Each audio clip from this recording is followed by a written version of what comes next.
We got the exclusive Stacy. We gotta show some love, cause your boy got the plug shown up. We got the exclusive Stacy. We the people, we won't settle. Can't nobody do this better. We got the exclusive with Stacy Roberson tonight. I know that's right. Hello, America. My name is Stacey Roberson, aka the Celebrity Educator, your host with the most exclusive and one of Atlanta's greatest ideas. I welcome you to the exclusive, and the episode that you're watching focuses on Lorri Rice, who is the Director of Student Recruitment and Admissions at Clark Atlanta University. Due to a glitch in editing, we're unfortunately able to give you the entire episode and interview on Lorri Rice. However, due to the integrity of the show, we wanted to definitely give you clips of the interview. So hope that you still enjoy and continue to watch the exclusive.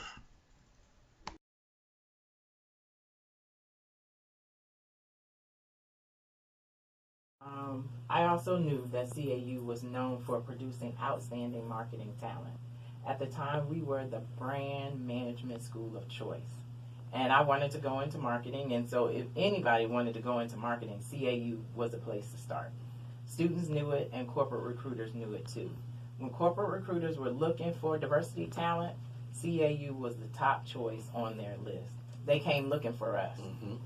And so they were not looking for diversity talent at predominantly white institutions. If corporations had CAU on their recruiting list, they knew they were coming here to get the cream of the crop. I left my full-time job to come to CAU, took 2 years out of my life for the MBA program, but I came out with 4 job offers. And it wasn't just me. My classmates were the same. I mean, corporations were coming looking for us. We were in high demand. And I'm going to pause you real quick. Mm-hmm. And that's one thing I know about the business program. When I say it is phenomenal. And for those who are listening and watching, I don't want you to think she's just saying that because she is a director. You know, no, literally, when corporate 500 companies are looking for African Americans in business, Clark Atlanta University is definitely one of the schools that they are recruiting from. So anyone that has interest, I'm gonna go to the extra mile and let you know that. So I'm sorry. No, that's great, Stacey. Yeah. That's true. It's true. And so now, fast forward, however many years later, I'm out of business school, working and all that here, and I'm working on my doctorate. So it only made sense for me to continue down the path of an HBCU, which had proven successful for me before. And so who could better really prepare me to do the work that I believe God is calling me to do, changing, and in some cases almost saving the lives of black students? Who could prepare me to do that better than a black school? It's worked for me before, and I figured if it's not broke, don't fix it. Don't fix it. I agree. All right. So let me ask you this. So let's rewind. As a little girl, did you always know that you would end up in this place in life? No. Okay, all right. No, not at all. Okay.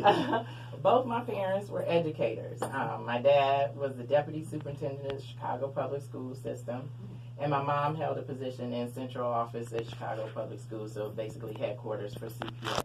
And so, given that both my parents were in education, and my brother and I never got a break in terms of, never got a break. It's like we could never say we didn't get report cards today because my parents were like, oh, really? Okay, no, we know you did. So, I mean, I just really had no intention of going into education. And my mom, there she goes again, told me that she wanted me to major in business so that I would always have a job.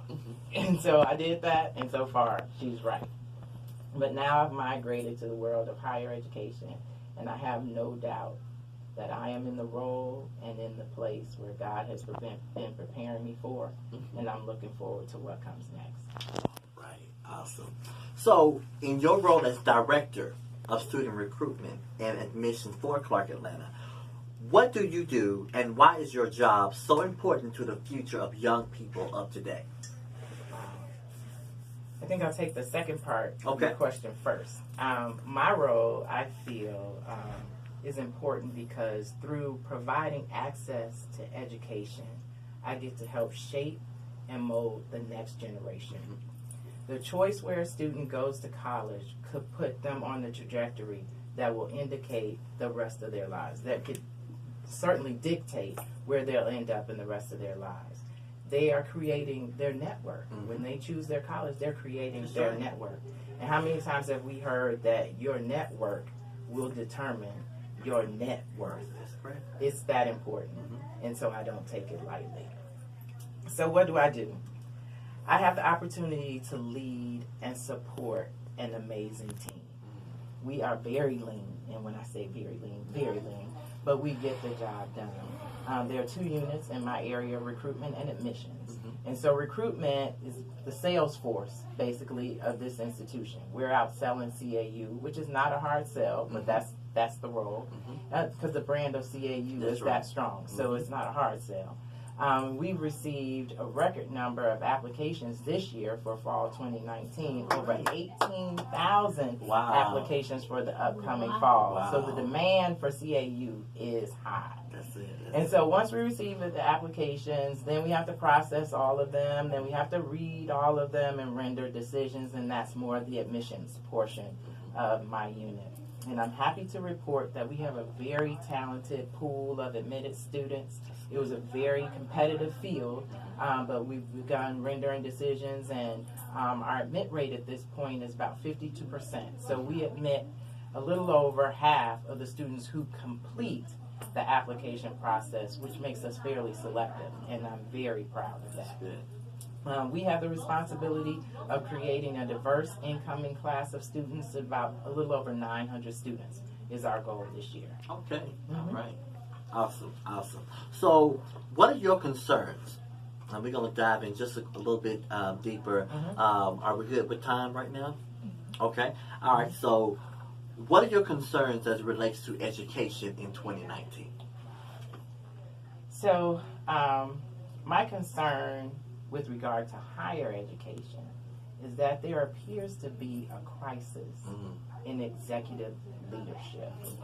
The research literature suggests that in general, across higher ed, there is a critical need to build leadership capacity for expected and even unexpected changes and challenges. Okay.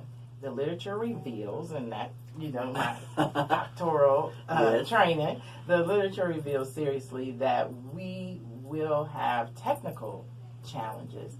And those are situations that we faced before, and we can solve those challenges kind of using our existing level of expertise. But there'll also be, according to the literature, adaptive challenges for which we don't have clear responses that will require experimenting, taking risk, and critical thinking. And so these are new challenges, and these challenges are going to require a new skill set in leadership.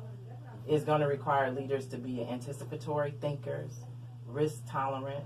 They're going to need to be effective conveners, courageous decision makers, and be resilient, really have the ability to bounce forward. And so that's kind of higher ed in general. And now if we kind of shift our focus to HBCUs, the research literature related to HBCUs suggests that the high turnover rate at the executive level and the aging of those in leadership, combined with recycling current leaders, could be impacting the sustainability and the growth of these institutions. Wow, that's really concerning. And to quote Dr. Leslie Fenwick of Howard University, who was one of our guest speakers in class, she shared with us, and I won't forget this, that HBCUs take on the personality and the characteristics of the president. And that's unique to HBCUs, that we almost become the president. And this phenomenon underscores the importance of the decision making when selecting a president, as well as leadership development. And so succession planning becomes very important, and professional development equally important to our ongoing success. In my dissertation, I haven't finalized the topic, but that's what my dissertation will focus on, this concern. It'll focus on the professional development and the skills necessary for effective HBCU leadership. Wow, wow. Well, you definitely gave us a lot to to take in. And for those who are listening, it's so important that definitely before we go to this break, it is so important that we realize where we're going as it relates to higher education. And either things are going to get better or things are going to get worse. And it's so important for those who are in leadership, definitely take advantage of the role that you're in and to make sure that you are so prepared to be able to lead this next generation of students to a higher level. So the playing ground is plentiful, and I think that we're alive in one of the most powerful times in American history, and we can definitely make a difference today. So with that being said, we're going to take a quick break, and I'll see you in a matter of seconds. And welcome again to the exclusive. All right, welcome back to the exclusive. I am Songwriter Roberson, your host with the most exclusive and one of Atlanta's greatest ideas. And so we're back here with Lorri Rice on the exclusive. And so as we prepare to get ready to wrap up our show, I do have a question for you. For all our viewers who are watching, who desire to continue their education and may want to consider Clark Atlanta University, how can you be reached? Oh, we invite them to reach out to us at admissions@cau.edu. Very easy, very simple. Admissions@cau.edu. That email comes to me and all of my staff, so that way you can be, we can respond as quickly as possible as soon as we get the communication. So email us with questions, email us and ask us, how do you start the application process? What do I need to do? What are the requirements? We're happy to help. Email is the best way because that way we can respond immediately. So there you have it. So it's never too late to continue your education.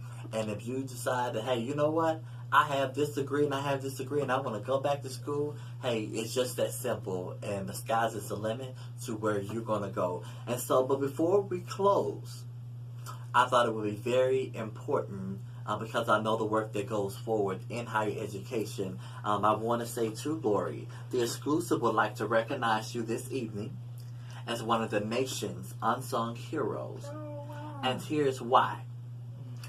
I was in the library yesterday and I did a quick poll and I asked two students who just happened to be sitting across from where I was sitting.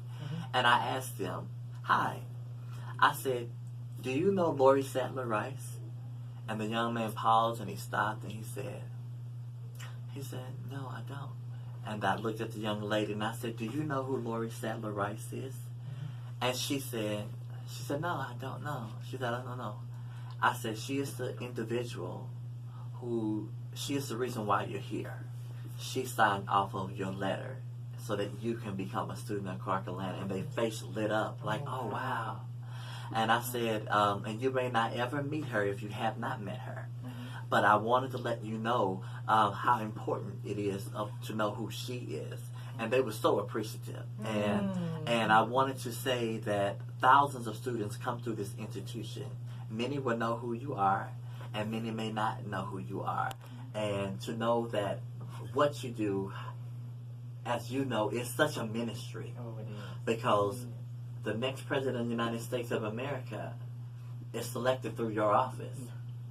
The next police officer, the next lawyer, the next great artist, they all come through your office. And to know just by your signature that you are endorsing the life of what happened to make the world go round. And so we recognize that here at the exclusive. We want to thank you for all your hard work. Oh, wow. Thank you. Thank you, Stacey. Thank you for having me. Thank you. So with that being said, you were listening to the exclusive, and we look forward to seeing you all next week.